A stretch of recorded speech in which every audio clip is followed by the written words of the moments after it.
Oke, bismillahirrahmanirrahim. Assalamualaikum warahmatullahi wabarakatuh. Saya Ira Susana dari Divisi Pengembangan Profesi HPI Pusat.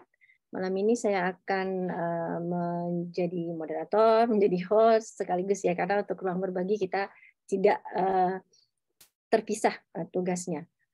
Nah, hari ini, malam ini kita akan menyimak paparan dari Kang Lutfi, ini dipanggilnya dari Komda Jawa Barat ya. Sebagai anggota penuh HPI, saya akan sampaikan profil singkat. Kang Lutfi ini nama panjangnya Muhammad Lutfi Fazani ya, penerjemah dan pegiat teknologi. Ini pegiat teknologi cocok nih. Lulusan S1 Sastra Inggris bidang minat penerjemahan di Universitas Terbuka dan saat ini sedang melanjutkan S2 di Universitas Pendidikan Indonesia Bandung ya. Rekannya Kang Adi nih kayaknya. Oke, kalau sudah siap Kang Lutfi, karena kita hanya 1 jam, kita manfaatkan waktu secara maksimal, boleh langsung saja saya persilakan Kang Lutfi untuk memulai presentasinya. Mangga, Kang? Oh iya Bu, terima kasih. Selamat malam, Assalamualaikum. Nama saya Muhammad Lutfi. Saya saat ini bekerja sebagai penerjemah dengan pasangan bahasa Inggris Indonesia, Indonesia Inggris, dan juga Jepang Indonesia. Pendidikan saya seperti sudah disebutkan tadi, dan kemudian aktivitas saya saat ini adalah menjadi penerjemah dan editor di Praktikum Indonesia bertemnya Yandex. Untuk saat ini saya memegang course-nya, course web developer.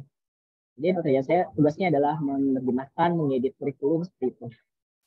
Nah, dalam kesempatan malam ini saya akan menyampaikan sedikit apa yang saya ketahui, pengalaman saya sebagai penerjemah teknologi di bidang teknologi, dokumen-dokumen apa saja yang umum ditemukan dalam bidang tersebut, dan juga apa sih kekhasan dari masing-masing jenis dokumen tersebut gitu. Nah, pertama-tama kita bahas apa itu penerjemahan teknis. Jadi penerjemahan teknis adalah penerjemahan yang berkaitan dengan materi, saintifik, dan teknikal. Nah, idealnya seorang penerjemah teknis itu memiliki kapabilitas sebagai penerjemah untuk adaptasi dari bahasa sumber ke bahasa target, memiliki kemampuan gramatikalnya juga dan seterusnya. Juga memiliki kemampuan di bidang teknologi. Demikian memang tidak mungkin kita yang awal-awal di bidang penerjemahan teknologi ini tidak memahami begitu tentang teknologi, tapi bisa kita pelajari domain expertise-nya. Selanjutnya, kenapa harus jadi penerjemah di bidang teknologi? Nah, pertama fieldnya itu sedang sangat berkembang, sangat terhubung pada seluruh fase dalam kehidupan kita. Hanya mulai dari kita sederhananya memesan ojek online, juga menabung untuk kita membayar, bahkan untuk belajar sekalipun kita sekarang sudah menggunakan teknologi. Kemudian dengan di teknologi juga kita dapat eksplorasi banyak hal baru. Kang, maaf, Kang Lutfi. Ya, halo. Apakah bisa dibuat slideshow? Kalindianya? Ini ya slideshow.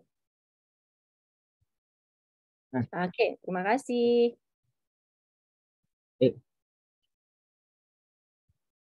Ini memang karena kembali lagi kita karena fieldnya itu sangat berkembang, sangat terhubung dengan kehidupan sehari-hari.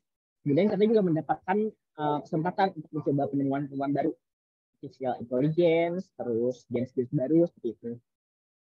Dan juga ada kesempatan kita untuk mempelajari skill yang relevan dalam kehidupan sehari-hari, baik sebagai penerjemah maupun sebagai anggota masyarakat pada umumnya. Misalnya dengan menerjemahkan dokumen teknologi ini kita bisa juga sekalian dibaca terus dipraktekkan. Oh, ternyata troubleshooting masalah, anggaplah misalnya troubleshooting lokasi itu seperti ini, atau enggak istilah ulang bubus itu seperti ini gitu. Jadi menerjemahkannya itu kita dapat belajar. Kemudian ada lagi alasan filosofi saya kenapa di teknologi adalah untuk menerjemahkan teknologi, membuat dia lebih dapat diakses untuk pengguna di masa depan. Trennya saat ini adalah makin banyak istilah teknologi yang masuk dalam Kamus Besar Bahasa Indonesia, dan karena itu pula lah semakin akrab juga generasi baru kita dalam menggunakan bahasa Indonesia di bidang teknologi. Misalnya istilah belajar daring, belajar luring, unggah foto seperti itu. Itu kan merupakan istilah teknologi, itu sudah mulai banyak diadopsi dengan di kehidupan masyarakat seperti itu. Selain itu juga, jika misalnya kita mendapatkan job untuk menerjemahkan produk teknologi atau dokumen teknologi teknikal dari bahasa Indonesia ke bahasa lain, kita juga membantu para ilmuwan, para pengembang aplikasi seperti itu juga untuk meningkatkan visibilitas teknologi produk riset kita di dalam kancah dunia. Akhir kita juga bisa melakukan riset berbagai hal itu, mencoba-coba teknik penerjemahan baru, misalnya itu juga dalam konteks teknologi. Selain itu juga tidak memungkiri juga ada alasan remunerasi lumayan ini ya, baik. Sektor ini termasuk yang salah satu yang cukup ini juga membayarnya. Next. Ini adalah 5 jenis dokumen teknologi yang akan saya bahas dalam kesempatan kali ini, yaitu User Interface and Experience atau UI UX, kemudian dokumentasi teknis, paten, white paper, dan material marketing. Next. Karakteristik umum dari dokumen teknikal adalah bahwa biasanya dia bersifat concise, yaitu ringkas, padat, tapi tepat tujuan. Juga menggunakan diksi yang action oriented dan logis untuk mencapai misalnya dari A sampai Z itu langkah-langkahnya seperti apa. Kemudian meskipun ada kesamaannya, masing-masing dokumen ini juga memiliki ciri khas dan juga tantangan khusus dalam menerjemahkannya. Saja mari kita bahas. Nah, fokus sekarang adalah user interface dan experience. Nah, ini bisa dibilang adalah salah satu bagian yang paling penting dari penerjemahan teknis. Karena dia mendikte bagaimana pengguna bisa melakukan satu hal dalam suatu software antar buka. Apa yang dilihat pengguna gitu. Nah, di sini tantangannya adalah beberapa elemen UI UX ini juga bisa kita lakukan sebagai proyek translation. Translation adalah proses untuk menerjemahkan, tetapi juga mengadaptasi konten tersebut dengan konteks lokal. Misalnya, yang bisa dilakukan translation itu adalah microcopy untuk smartphone push notification. Mungkin bapak-bapak dan ibu-ibu, rekan-rekan sekalian tuh pernah melihat push notification-nya Gojek. Itu kan cukup playful ya. Misalnya ada yang pantun, ada yang pakai wordplay gitu-gitu. Nah itu karena ranahnya tidak bisa diterjemahkan secara literal, maka itu termasuk kepada translation. Tips saya dalam menerjemahkan user interface experience ini adalah berhati-hatilah dengan limit karakter. Di sini limit karakter itu sangat penting. Nanti kita akan bahas di ujung mengenai apa yang harus dilakukan saat limit karakter. Dan kedua adalah avoid inventing the wheel. Jadi kadang-kadang ketika kita menemukan suatu istilah, kita usahakan banget cari istilah yang sudah ada di KBBI atau sudah lazim digunakan dalam user interface. Bisa mungkin kalau nggak perlu banget itu jangan menciptakan kata yang baru. Di sini user interface itu akan memandu pengguna menggunakan aplikasi ketika misalnya pengguna bisa pengguna bingung menggunakan interface-nya, maka dimainkan juga ini seperti itu. Nah, kedua adalah bahwa kadang-kadang dalam desain user interface dan experience itu dalam proses pengembangannya developer mungkin melakukan A/B testing, yaitu mendeploy atau menerapkan dua jenis terjemahan side by side. Jadi kemudian dibandingkan user A mendapatkan terjemahan A, user B mendapatkan terjemahan B. Kemudian lihat mana yang lebih resonate, yang lebih nyaman digunakan oleh user. Which one is more acceptable. Kemudian setelah itu ada user manual dan documentation. User manual ditulis untuk membantu pengguna agar lebih dapat menggunakan suatu produk atau layanan. Misalnya panduan pengguna untuk HP feature phone atau HP jadul. Itu kan antar mukanya berbeda-beda ya, antara yang merah itu antar muka dan fiturnya berbeda, jadi perlu user manual. Atau juga training material untuk misalnya aplikasi fintech di Klo yang targetnya itu untuk trainer atau ibu-ibu yang akan melatih pengguna lainnya di daerah rural yang tidak ada, yang asalnya sulit. Inilah pengetahuannya belum terlalu tinggi teknologi. Saat menerjemahkan user manual dan documentation, asumsikanlah bahwa user atau target pembaca kita tidak memiliki pengetahuan sama sekali mengenai suatu produk atau layanan. Jadi kita bisa mengadaptasi dengan cara membuat terjemahan yang mendetail. Dan untuk penggunaan bahasanya di sini kita menggunakan bahasa yang step by step dan concise. Tidak terlalu perlu yang diksi yang terlalu tinggi berlebihan itu. Kalau bisa dibaca dan dimengerti oleh anak SD kelas 5 kelas 6 itu sangat bagus.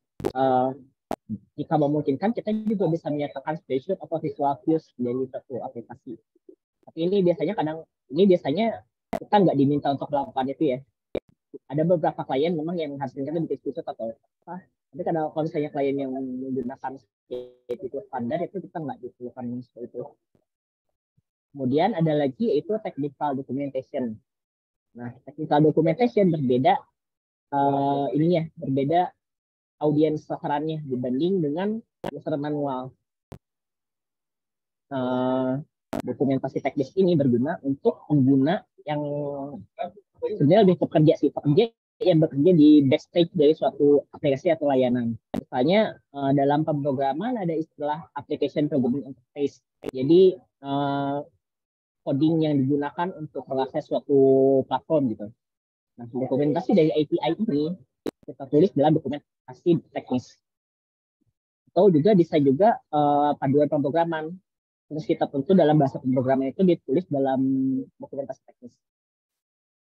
Singkatnya, dokumentasi teknis ditulis untuk orang yang memegang dan merawat suatu equipment. Sementara dokumentasi user itu digunakan oleh user pengguna akhir teknologi tersebut.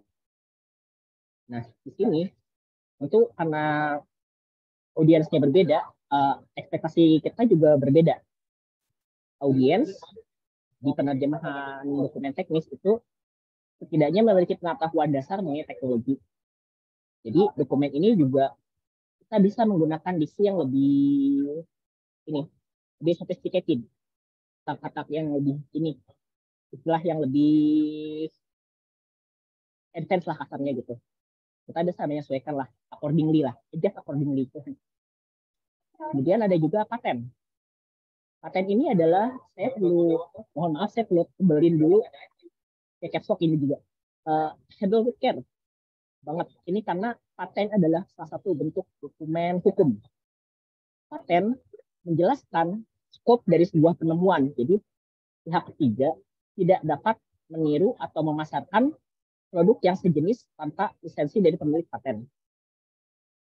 Paten memiliki bahasa yang sangat teknis dan kadang-kadang memiliki juga banyak sekali vocabulary baru yang perlu entah dibuat atau diadaptasikan kepada bahasa Indonesia. Umumnya juga paten ini, maaf, audionya bisa diganti agak menggauh. Mohon maaf Pak, saya lagi di luar, ini juga saya juga bingung audionya kenapa ini. Apakah kita menggunakan speaker yang dari internal laptop ya? Oh enggak, saya pakai headset. Iya, bisa diganti. Mungkin bagaimana teman-teman suaranya bisa dipahami?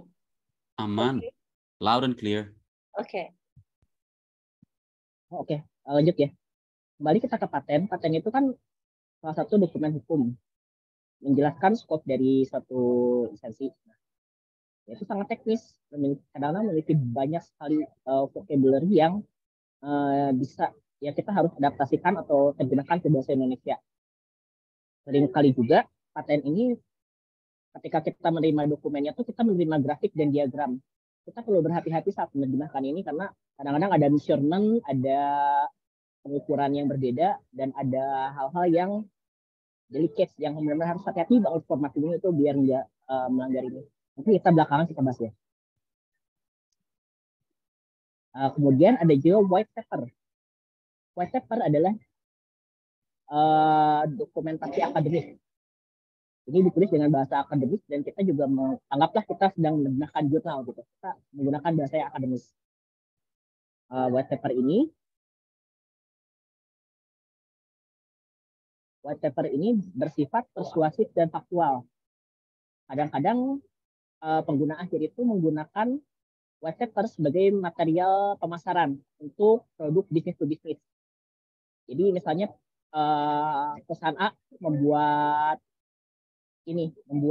aplikasi untuk perusahaan B.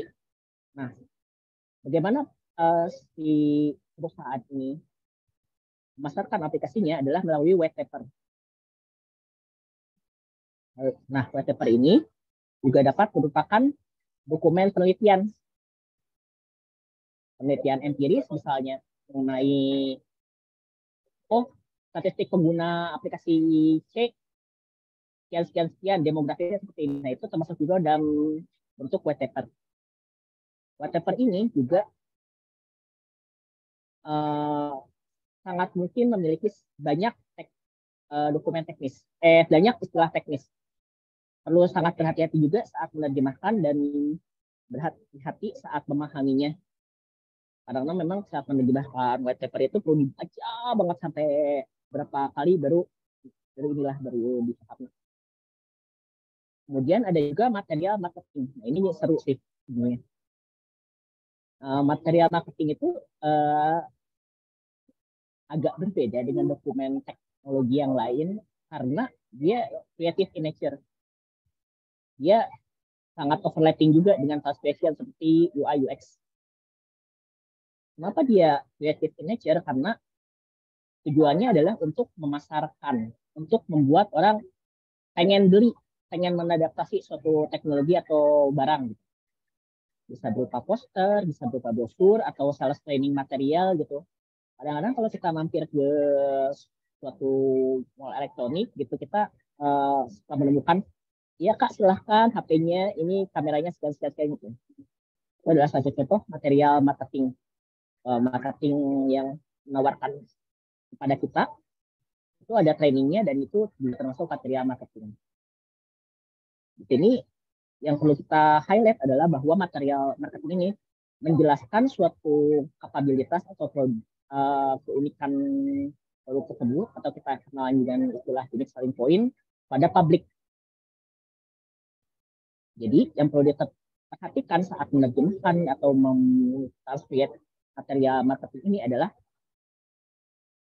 kita usahakan agar si ininya menjual gitu.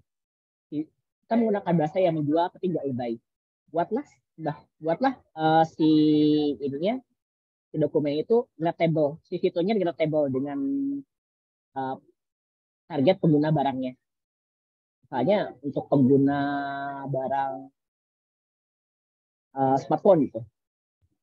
Ada kan yang dipasarkan untuk pengguna untuk kameranya keren atau chipsetnya bagus gitu.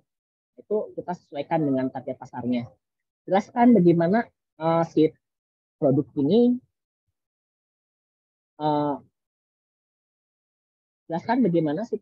dapat memudahkan hidup audiensnya yang membeli produknya. Itu udah susah sih, cari uang susah gitu. Kenapa dengan adaptasi produk ini kita akan lebih mudah hidupnya gitu. Gitu.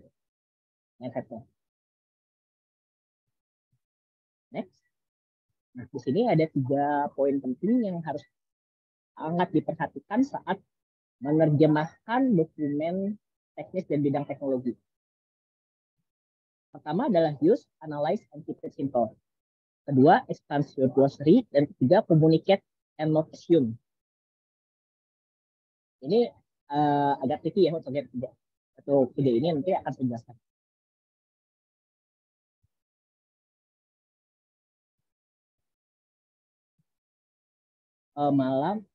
Ini pertanyaannya ditampung dulu ya. Ini masih ada penjelasan. Ya, nanti di akhir kita kasih kesempatan untuk bertanya. Nanti ya. kita ngobrol ya. Nah, ini terus saya juga nggak lama lagi. Nanti lamanya kita ngobrol sih. Oke. Oke, kita kembali. Pertama, just analyze, keep it simple. Jika memungkinkan, kita coba dulu nih produk yang akan diterjemahkan atau ditranslate gitu. Ini terutama untuk software atau hardware. Ini dan ini juga ada big asterisk ya. Mungkin kita tidak mendapat akses pada produknya gitu. Tapi sebisa mungkin kita lihat-lihat lah fungsi dari produk tersebut atau dari barang tersebut. Misal lihat di YouTube atau seperti itulah kurang lebih. Kemudian jika memang kita tidak memungkinkan untuk nyoba, kita tidak memungkinkan untuk misalnya hands on gitu, kita lihat-lihat dulu di YouTube, kita lihat halaman resminya, dokumentasinya seperti apa. Kemudian di situ nanti kita lihat, oh kurang lebih target audiensnya seperti apa gitu. Soalnya karena aplikasi A ini banyak fitur untuk belajar gitu. Nah, audiensnya adalah siswa. Jadi kita bisa menggunakan gaya bahasa yang lebih santai gitu. Nah, balik lagi ya, not assume. Kita balik lagi ke poin 3, jangan diasumsi. Jadi kalau bisa komunikasikan dulu sebelum kita mulai gitu. Ketiga, ada juga bahasa yang bisa kita gunakan. Ada juga teks universal yang bisa kita gunakan adalah people first language. Jadi misalnya A to B has to be connected gitu. Jadi dalam kasus ini kita nggak bilang A dan B harus dihubungkan, tapi kita people first, action first. Jadi misalnya hubungkan A dan B gitu. Dengan demikian terjemahan dari kita akan lebih relatable kepada end user. Kemudian ekspansi vocabulary dan glossary jika memungkinkan. Kadang-kadang kita mendapatkan glossary ya dari pihak klien. Nah, itu kita harus benar-benar ikutin. Kita pelajari juga. Oh, ternyata misalnya klien A menggunakan gaya dengan misalnya klien A itu menggunakan kata unggah itu untuk upload gitu. Sementara klien B itu tidak menggunakan gitu. Jadi kita bisa belajar dan adaptasi gitu. Kadang-kadang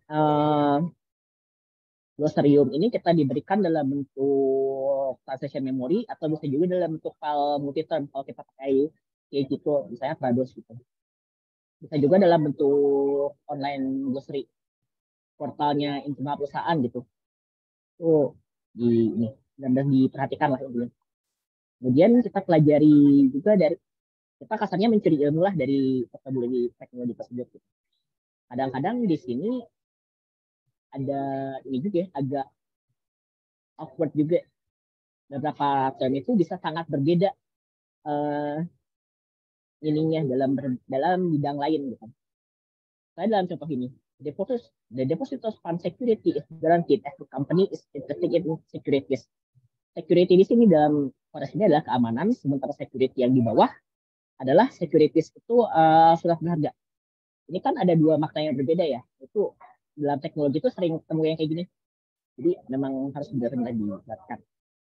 Nah, order of preference interpreting unfamiliar terms itu pertama kita cek term officialnya. Ini saya nyontek juga sih dari ruang berbagi HPI sebelumnya. Pak Doni itu mengenai penerjemahan akademis. Oke, ini order of preference-nya adalah kita menggunakan term official, kemudian nativization, kemudian naturalization, kemudian terakhir baru transference. Transference ini adalah saat kita tidak menggunakan sama sekali suatu term. Misalnya kayak tadi, upload ya upload, download ya download, kita nggak terjemahin. Naturalisasi dan notification ini kurang lebih mengadaptasi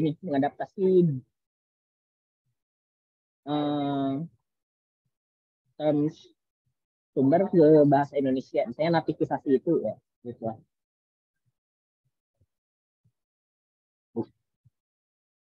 Sehingga ini kita sangat perlu berkomunikasi dan jangan berasumsi. Kita harus rajin berkomunikasi dengan project manager, editor, atau penerjemah lain di project jika ada saling memberi feedback gitu. Oke, kita ada konteks yang kelewat, ada ini yang nggak terjemahin atau apa gitu. Kedua, kita juga perlu, terutama ini sangat penting saat kita melakukan translation. Be aware of your personal bias when translating or translating.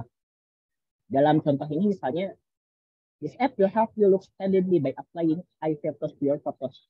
Di sini look standardly ini mungkin karena kita berasumsi bahwa si ini perempuan, si pengguna perempuan, kita mungkin agak tergoda ya untuk menggunakan cantik gitu. Dan sebenarnya aplikasinya juga boleh digunakan oleh semua orang. Itu ada implikasi bahwa perempuan aja yang menggunakan aplikasi tersebut juga perlu dihindari agar si aplikasinya lebih terasa inklusif, lebih dapat menjangkau lebih banyak. Nah tadi kan dibilang kenapa tidak boleh berasumsi? Kenapa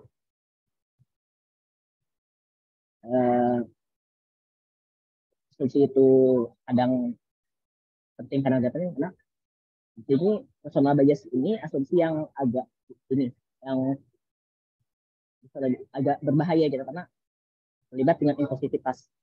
Impulsivitas itu memastikan bahwa orang bisa menggunakan, orang bisa banyak mungkin orang mungkin semuanya. Impulsivitas adalah kunci untuk agar istilahnya the next billion atau orang yang belum mengakses teknologi itu dapat lebih mengakses teknologi. Jadi hindarilah bahasa yang terlalu spesifik atau terlalu bias gitu. Jika masih ragu, bertanya, kembali lagi komunikasi dengan PM, dengan klien, dengan lain. Berbagai jenis dokumen teknis punya apa ya kasarnya? Toleransi itu toleransi terhadap kesalahan itu berbeda-beda. Beberapa dokumen, misalnya seperti dokumen paten, itu kan memiliki kaitan dengan hukum, jadi akurasinya harus 100%. Seperti juga dokumen terms of service atau privacy policy, tentuan atau juga acceptable use policy atau ketentuan umum penggunaan. Nah itu kan ketentuan umum penggunaan itu adalah kontrak antara pengguna dan penyedia jasa. Jadi memang itu udah mulai masuk nambah ke hukum, harus akurasinya harus 100%. Dia next ada juga, ini saya lupa masukin, mohon maaf. Ini be aware of technical limitation. Jadi beberapa jenis dokumen teknis itu memiliki limitasi yang sangat strict. Misalnya closed caption itu 1-2 karakter per baris gitu. Nggak boleh lebih, boleh kurang. Nah, misalnya juga ketika kita ini jebakan sekali, saya juga agak sulit di sini juga.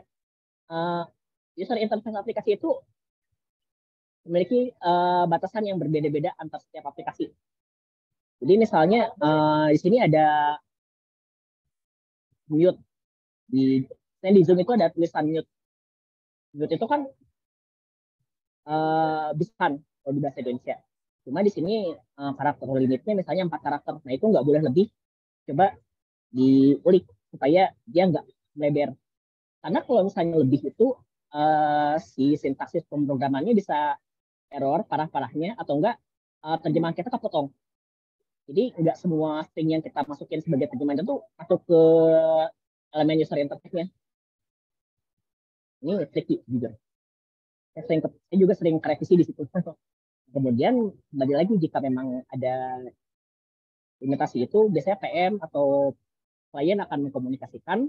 Kemudian jika memang suatu batasnya itu udah benar-benar impossible gitu, udah nggak bisa diapa-apain lagi. Misalnya kayak apa ya?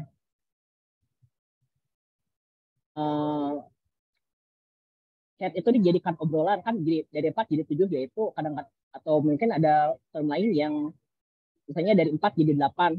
Mau disingkat pun jadi, walaupun disingkat jadi dari 4 misalnya cuma bisa jadi 6 gitu. Kita diskusikan lagi dengan project manager.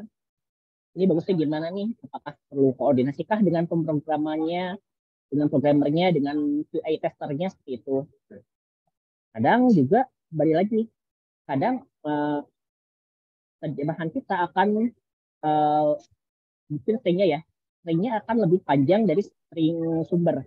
Jadi perlu kita riset, perlu kita usahakan juga singkatan yang kita ajukan sebagai alternatif terjemahan untuk digunakan dalam ruang yang terbatas tersebut gitu. Kemudian next, hal-hal yang dua hal yang tidak sebaiknya tidak dilakukan adalah lebih mempersulit terjemahan dan tidak memperhatikan tone of voice. Nah, ini kadang-kadang penerjemah teknis itu ada, ini pengalaman saya dari rekan-rekan penerjemahan teknis lain, kadang-kadang ada kita tendensi itu untuk menggunakan vocabulary yang canggih, diksi yang kalimatnya panjang gitu. Nah, itu bisa mungkin itu dihindari. Jika memang kita bisa menggunakan konsep itu, jika kita menunjukkan suatu konsep dalam 5 kata gitu, kenapa harus 7? Gitu. Kurang lebih.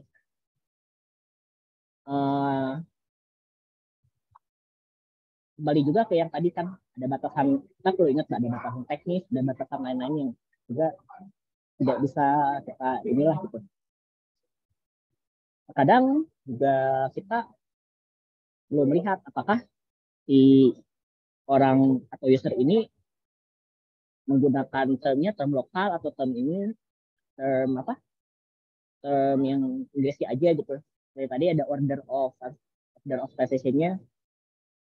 Kadang, nah ini juga proses untuk memilih vocabulary yang terlihat sederhana itu sebenarnya dilatih sih. Dia semakin sering menerjemahkan teknologi, semakin paham juga, oh kurang lebih seperti ini, oh kurang lebih seperti itu gitu. The sensitivity of choosing the right terms at the right time will be all of your experience. Kemudian ada juga tone of voice. Ini yang harus kita perhatikan ketika menerjemahkan dokumen yang user facing. Itu seperti material, user UI UX, dan seperti itu. Kadang beberapa project juga punya brand guidelines nih, atau apa yang boleh dan tidak boleh dilakukan dalam terjemahan brand itu. Ada juga yang translation how to gitu. Jadi dia udah punya, ya balik lagi tadi ada yang udah dibakukan lah kayak gitu. Nah, kalau tadi kan kita ingatnya ada translation memory, ada multi-turn gitu. Nah, kalau brand guidelines atau POV ini udah bukan levelnya, bukan di vocabulary, dia vokal di sentence level. Dia mengatur misalnya kayak di dalam aplikasi ini yang digunakan kamu, bukan Anda. Atau misalnya di dalam aplikasi ini ada kata-kata yang nggak boleh karena asosiasinya sama brand atau paten lain gitu. Itu juga ada. Nah, ketika kita mendapatkan dokumen seperti itu, ya tinggal dikit saja. Perlu diingat bahwa POV adalah identitas dari suatu brand. Kemudian kembali lagi ke yang tadi juga, person first dalam UI UX. Jadi, person first, action first. Jadi, dari kalimat pasif lah kurang lebih. Jika tidak benar-benar diusulkan. Conclusion-nya dalam kesempatan malam ini adalah bahwa setiap dokumen teknis itu memiliki treatment yang berbeda-beda. Jadi nggak bisa diseragamkan walaupun bisa sama. Hanya paten dari perusahaan, misalnya dari user UX, Gojek dan Grab. Itu kita ambil 2 contoh itu. Misalnya kita bisa lihat bahwa bahasanya mirip-mirip, tapi ada subtle difference-nya lah gitu. Itu baru dari satu jenis aplikasi dengan 2 klien yang berbeda. Jenis saya. Jadi kembali lagi 2 jenis tes yang berbeda dengan dua klien yang berbeda itu treatmentnya bisa sangat berbeda. Jadi ya diversity. Jadi ingat itu. Kemudian ingatlah bahwa ultimate goal dari technical translation adalah untuk membantu orang bisa mungkin dapat mengakses teknologi dan spektrum pemahaman mereka juga beragam. Jadi ada yang benar-benar perlu diarahkan, sentuh tombol ini untuk memulai. Itu ada juga, atau enggak, bahkan ada juga yang misalnya parameter ini mengambil variabel bla bla bla bla bla. Itu kan secara penguasaan teknisnya udah beda ya. Jadi baik, jadi sebisa mungkin makin sederhana itu bagus. Nah, ini juga saya karena masih belum terlalu banyak pengalaman, baru sekitar 7-8 tahun juga, memang perjalanan kita sebagai technical presenter itu sangat panjang, jadi ya dinikmatilah. Ingat ada idealismenya, ada uangnya juga. Ya, terus itu. Sekian presentasi dari saya dan mohon maaf jika sangat banyak kekurangan dan mungkin saya kembalikan kepada host. Terima kasih Kang Lutfi ya atas presentasinya. Tadi ada masukan juga, sebagian bisa mendengarkan dengan jelas, tapi ada beberapa yang kayaknya suaranya mendem. Gimana nih? Teman-teman yang lain apakah masih terdengar agak mendem? Karena ada 2-3 orang yang merasa apa laptopnya atau apa diganti speakernya. Gimana teman-teman? Loud and clear, ma'am.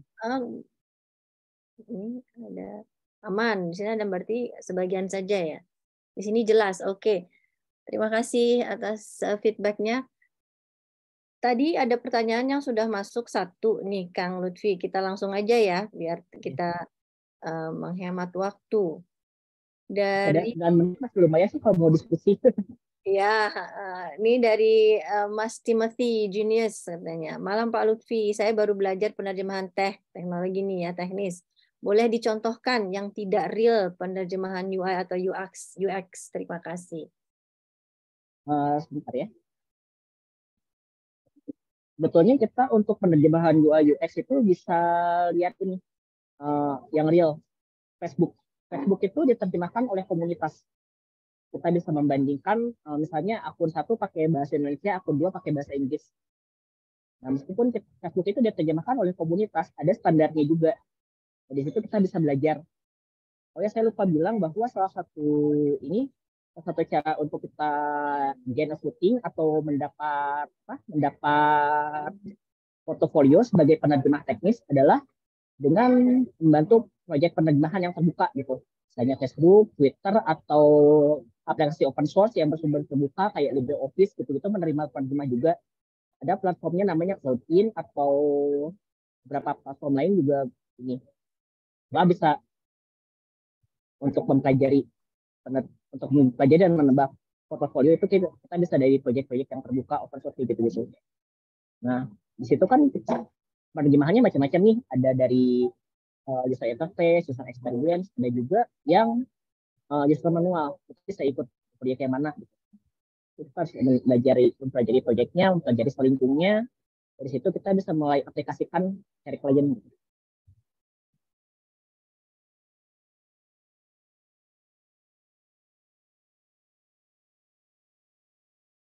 Bagaimana, Mas Junius? Apakah sudah bisa diterima jawabannya atau bisa dicontohkan yang lainnya? Gimana?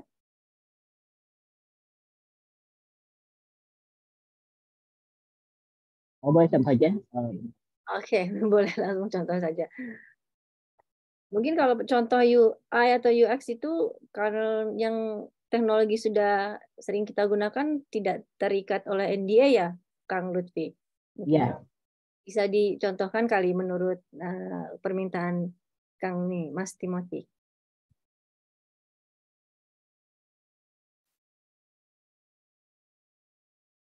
Oh, saya tunjukkan. Saya download dulu.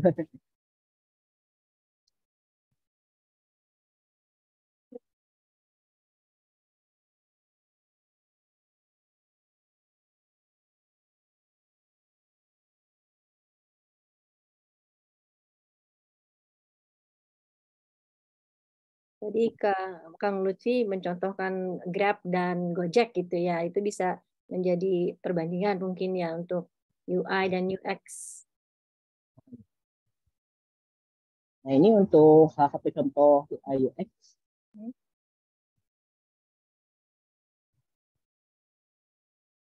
Nah, ini tampilan website Apple yang sudah diterjemahkan dan dilokalkan. Ini kalau atau bahasa Inggris itu seperti ini.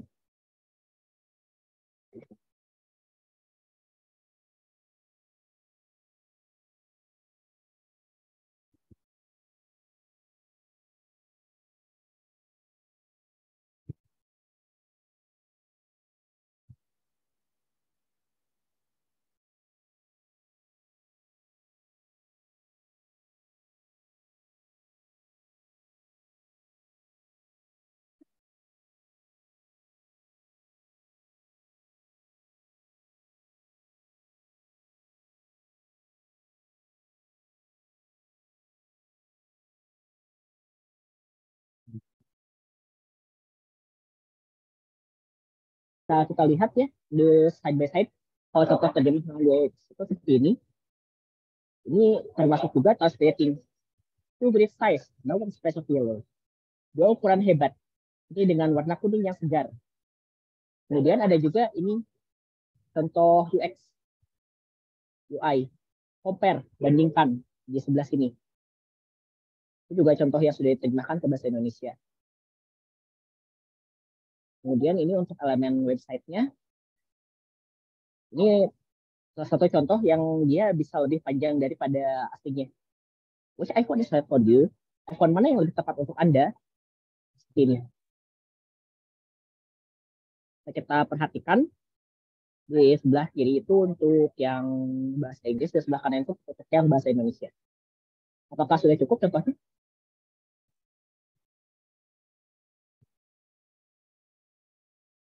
Oke, bagaimana Mas Timothy? Cukup, terima kasih Kang. Apakah ada pertanyaan lain atau bisa saya kasih kesempatan dengan buka mic yang mau bertanya langsung? Kita masih ada 20 menit ya, sekitar 20 menit. Rekan-rekan. Tadi Kang Lutfi membahas tentang don't assume gitu ya. Mungkin dari segi marketing communication ada yang ingin dibahas dengan Kang Lutfi. Silakan teman-teman. Ini ada yang mengangkat tangan. Oh, Mas Nia. Silakan Mas. Ya, terima kasih moderator. Ini saya ingin mengucapkan terima kasih dulu atas kesempatannya dan juga bisa ketemu sama Akang Lutfi. Jadi gini, saya kan sering berurusan dengan dokumen ini ya, apa namanya, scientific gitu ya, dan sering sekali itu padanannya bahasa Indonesia itu nggak ada gitu ya. Jadi tadi apakah tetap menggunakan apa namanya yang tadi disampaikan tadi tentang sebentar. Ya, tadi yang saya Canonical ada terms, itu ya. nativization, naturalization. Itu strateginya kembali lagi ke ini sih Pak, kembali lagi ke kebutuhan klien. Kadang ada juga klien yang membutuhkan, oh ya udah intek aja gitu istilahnya gitu. Jadi dikomunikasikan aja pada kliennya. Oh, oke.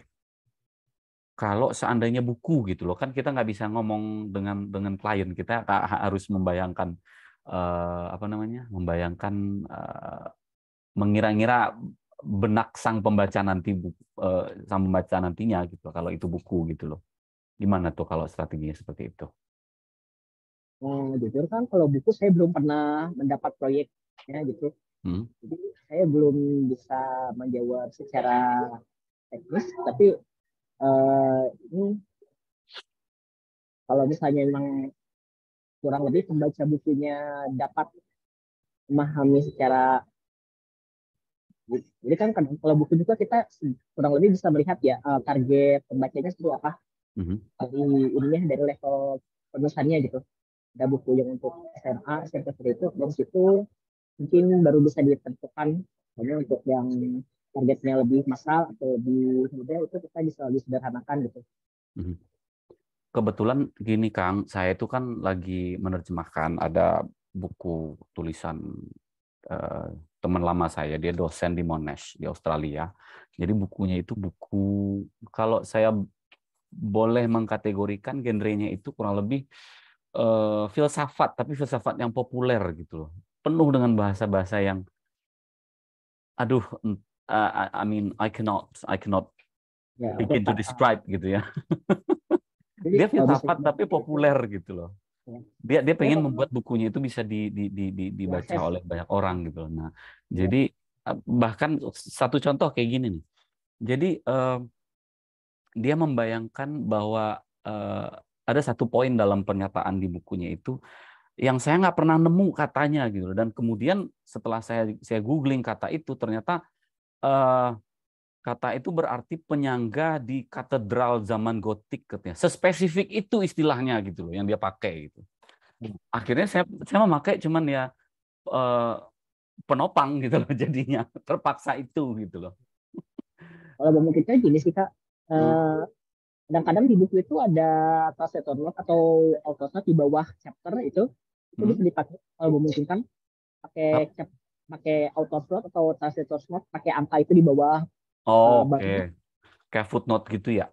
kayak footnote gitu. Kalau Oh. memungkinkan bisa dipakai di situ. Jadi kita pakai istilah italic terus ada angkanya terus kita tulis di situ. Ya, ya. Oke. Itu akan Tapi lebih ini sih pengalamannya lebih walaupun memang tidak ini ya tidak sepenuhnya mengatasi masalah bahwa itu agak bener susah sih. dimengerti gitu. Bener sih. Memang itu dilema kasarnya kalau misalnya dalam istilah itu pick your poison lah kasarnya gitu. Mhm. Oke deh. Baik, terima kasih Akang. Terima kasih. Sehat-sehat selalu. Terima kasih juga moderator. Oke, selanjutnya ada pertanyaan dari Mbak Rifkul nih di Blitar. Mohon izin bertanya, andai dijadikan penelitian kira-kira yang menarik dicari terkait masalah UI UX ini apa ya kalau menurut pengalaman Kang Lutfi ini? Oh, kebetulan waktu S1 penelitian saya juga UI UX. Dia teknik penerjemahannya. Kan teknik penerjemahan itu ada misalnya borrowing, CalQ gitu-gitu. Nah, itu bisa diteliti sih. Lagi setiap UI UX itu punya karakteristik yang berbeda, setiap aplikasinya gitu. Itu bisa diteliti atau bisa juga meneliti ini uh, pola penggunaan bahasa.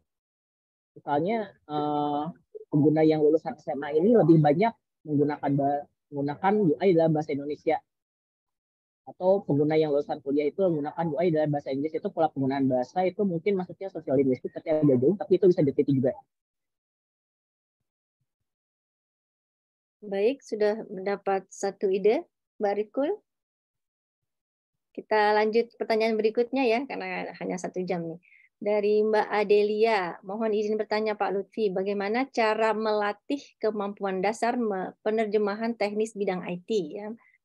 Saya masih pemula dan belum ada pengalaman. Terima kasih sebelumnya. Mungkin ada tips atau referensi dari Kang Lutfi? Ya, balik lagi ke topik saya yang tadi ke aplikasi-aplikasi yang bersumber terbuka atau open source. Atau bisa juga mulai dari yang sederhana kayak Facebook. Itu Facebook punya platform translation center yang dia penerjemahannya dilakukan secara crowdsourcing tanpa dibayar.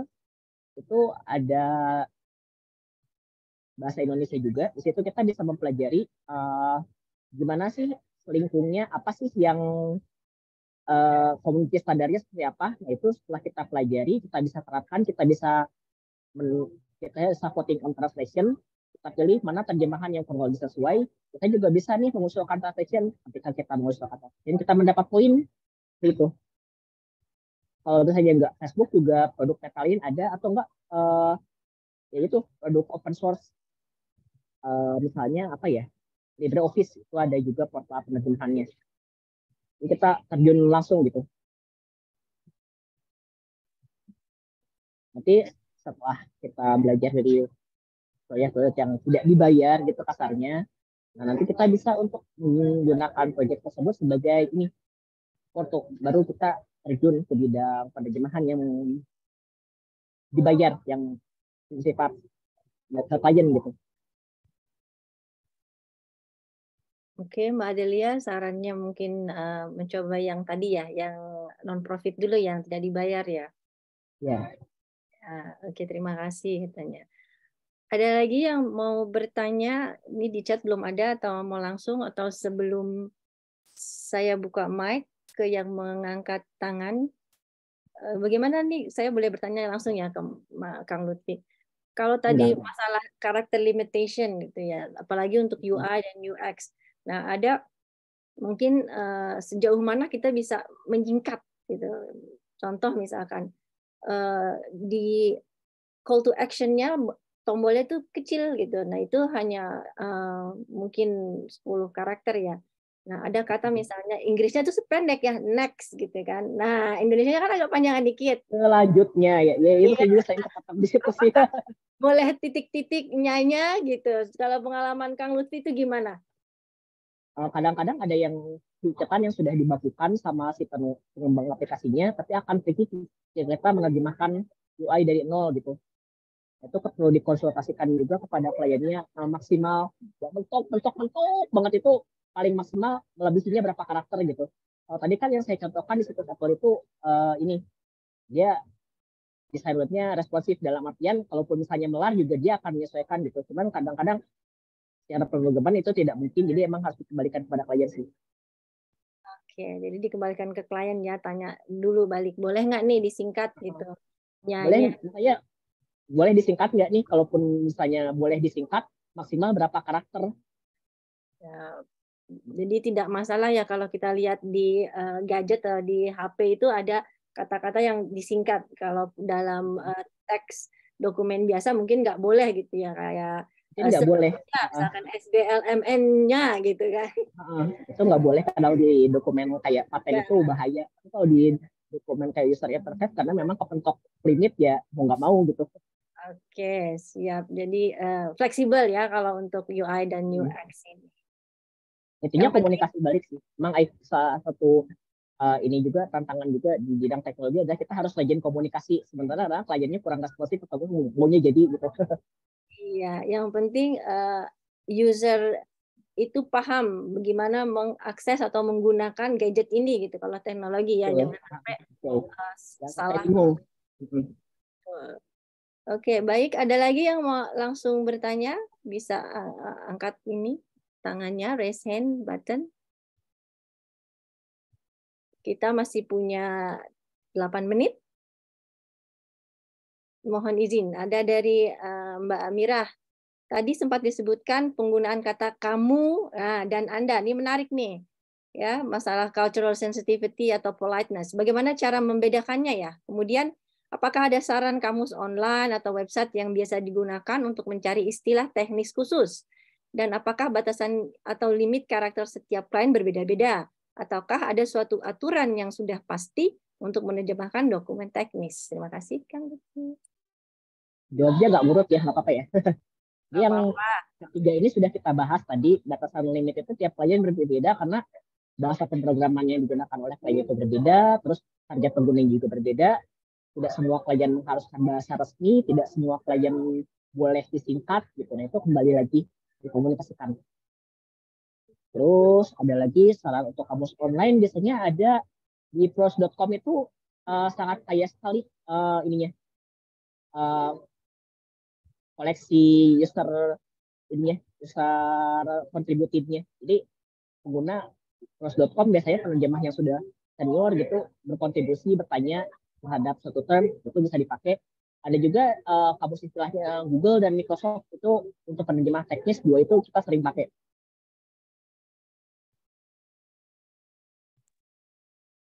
Oke, baik. Jadi bisa kita sama-sama bantu lihat gitu ya di Prozi, atau kalau memang bergabung dengan himpunan penerjemah Indonesia, ini kan anggota semua nih ya, nih pasti ada di grup Facebook atau Instagram HPI. Nah itu biasanya suka ada tanya jawab situ ya Kang ya, bisa dibantu dengan senior-senior gitu. Tentunya dengan sebelumnya mencari dahulu atau yang menurut rekan-rekan kata yang pas apa, apakah cocok gitu ya, selain kamus online nih. Betul. Oke, baik. Apakah sudah jelas, Mbak Amira, atau perlu? Yang kamu dan Anda gimana nih, Kang Lutfi nih? Oh iya lupa, maaf. Mohon maaf. Kamu Oke. dan Anda ini kembali ke klien juga sih karena preferensial. Ada beberapa klien yang selingkuhnya itu sangat sangat formal. Jadi mau nggak mau pakai Anda gitu. Sementara di sisi lain ada juga klien yang maunya nyantai aja gitu, bagian bahasa yang lebih luas kayak misalnya aplikasi-aplikasi yang sedang dipakai saat ini, Bang Jago misalnya, atau widget Tokopedia gitu kan lebih luas terjemahannya. Kayak TikTok mungkin ya, itu banyak kayak kamu gitu ya. TikTok gitu. Iya, baik. Oh, ini Mbak Rifku ada saran. Saya sering pakai Kateglo katanya, baik. Nah, ada dari Mbak Mei Triza.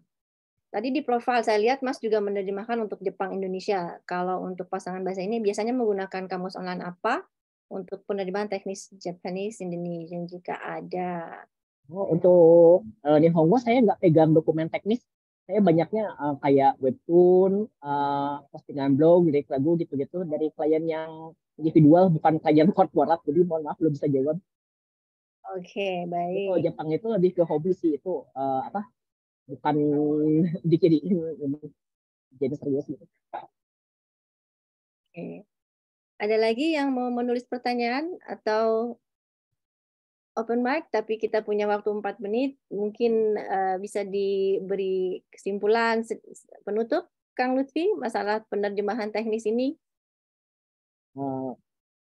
Terakhir saya mengucapkan terima kasih atas pertanyaannya dan responnya sangat positif. Saya belajar banyak dari pertanyaan-pertanyaan yang tadi gitu. Tadi kasusnya buku saya belum pernah sama sekali gitu. Jadi saya beneran ngeluarin apa yang kepikiran aja gitu dari pengalaman saya sebagai baca gitu. Terima kasih juga kepada HPI yang sudah memberikan platform. Semoga mungkin kita bertemu di suatu proyek penerjemahan teknis gitu. Baik, terima kasih. Ini ada yang bertanya sosmednya, Kang, katanya pengen follow. Ayo, silakan diketik. Nih, boleh linkin atau Instagramnya Kang Lutfi, biar teman-teman HPI follow katanya. Dan teman-teman lain bila berminat atau ingin berbagi juga seperti Kang Lutfi, tadi sudah diberikan tautan ya oleh Mbak Rona, apa bisa dikasih lagi? Bisa memberikan proposal judulnya apa gitu. Nanti akan difilter atau disaring oleh tim divisi pengembangan profesi untuk ruang berbagi berikutnya. Oke, terima kasih. Kita akan akhiri hampir jam 9, tapi jangan lupa saya juga mengingatkan untuk webinar bulanan HPI Pusat minggu depan itu untuk public speaking skills for interpreters. Kalau rekan-rekan tertarik, monggo silakan mulai mendaftar dari sekarang karena sudah masuk ke HPI notification-nya ya, udah bisa dilihat, enggak? Terima kasih semua rekan-rekan yang hadir malam ini. Sebagai moderator dan sekaligus host, saya juga harus mendokumentasikan. Boleh buka kameranya untuk di foto-foto? Baik, saya tunggu ya. Terima kasih. Nah, tidak kelihatan. Ada 3 layar saja. Alhamdulillah. Terima kasih. Oke, layar pertama 1, 2, 3 saya nggak pernah tahu di mana teman-teman adanya ya. Senyum aja terus sampai saya selesai. 1, 2, 3. Oke. Pak Edi semangat, sehat Pak Edi. 1, 2, 3 layar kedua. Terima kasih. Yang terakhir 1, 2, 3. Terima kasih. Baiklah teman-teman, ini mungkin ruang berbagi untuk yang minggu ini kita ketemu di bulan puasa ya. Mohon maaf lahir batin untuk teman-teman yang melaksanakan ibadah puasa. Sampai jumpa di ruang berbagi berikutnya ya. Ya, terima kasih. Terima kasih banyak. Tadi udah di-follow Kang itunya. Udah ditaruh belum? Linkin. Oke, Linkin silakan. Oh ya, nanti itu masukkan ke YouTube lagi apa enggak ya, Bu ya? Insya Allah, tapi agak mengantri untuk yang ruang berbagi sebelumnya. Oh, siap. Terima kasih. Oke, terima kasih. Saya akan tutup ruang Zoom malam ini. Selamat malam rekan-rekan semua, selamat beristirahat. Terima kasih.